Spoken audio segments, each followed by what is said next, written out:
Joe Giglio for NJ Sports Now on this Thursday, October the 3rd, as the San Francisco Giants capture their third World Championship in 5 years with a World Series Game 7 victory on Wednesday night. Immediately at the conclusion of the game, you start to hear that D word that's thrown around in sports every once in a while, the D word being dynasty. Are the San Francisco Giants a dynasty with 3 titles in 5 years, although missing the postseason in the other 2 years that they didn't win it? You watch the Giants here, and you watch them throughout the 2012 postseason, the 2010 postseason, and now when you start associating them with a big-time World Series champion, when you start associating them with a dynasty, when you throw that word out there, it's easy to look back, and I think it's instructive to look back on the last dynasty baseball had, being the late 90s Yankees. And when you do, it is eye-opening to realize how similar these two teams are. This Giants team to the Yankees team that reeled off 4 championships in 5 years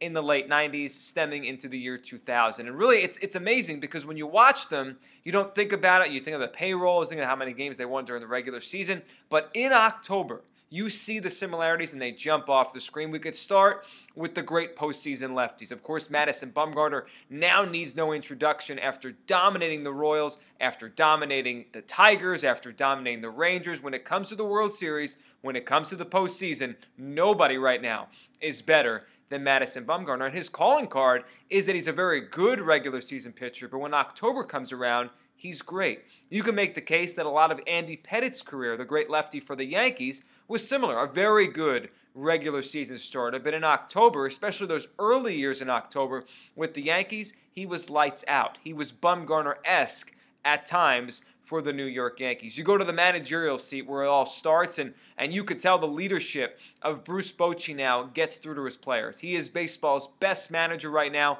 on his way to the Hall of Fame and on his way to a trip to Cooperstown one day. But before he got there, before Bruce Bochy landed in San Francisco, no one talked about him as a Hall of Fame manager with the Padres, similar to how no one talked about Joe Torre as a big-time manager in his stops with the Mets and the Braves and the Cardinals. He found the right team, the right situation, and he pushed all the buttons right onto a dynasty. You go to the switch hitter, the homegrown player that seemed to just capture all the attention when October came around. That was Bernie Williams for the Yankees.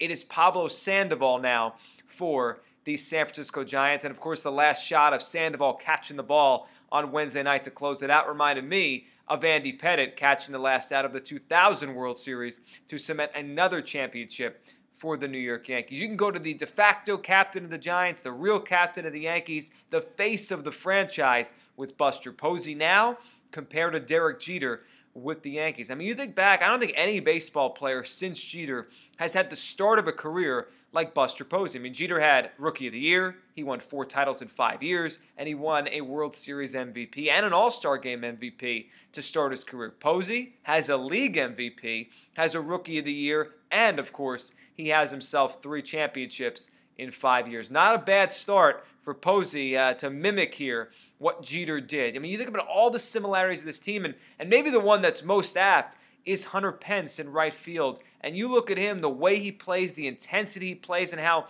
he really is the heart and soul of that team. And it reminds you of when the Yankees went out, acquired Paul O'Neill from the Cincinnati Reds, a guy that had been with winning teams, just like Pence had been with a winning team with the Phillies, and they put him in, they stuck him in, and he became the heart and soul of those Yankees teams, the intensity of those Yankees teams. And now Pence is the same here for the San Francisco Giants. And then finally, you go to a guy that was a big part of the early years for the Giants and now isn't so much anymore, and that would be Tim Lincecum. Cy Young winner, 2-time Cy Young winner, and a big part of the 2010 championship, very similar to what David Cone was for the 1996 Yankees.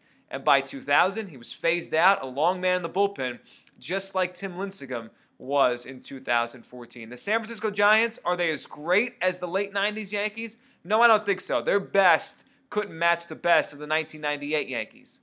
But this team, 3 World Championships in 5 years, and you see the similarities. They are a dynasty, and they're very similar in many ways to the late 90s Yankees. I'm Joe Giglio for NJ Sports Now.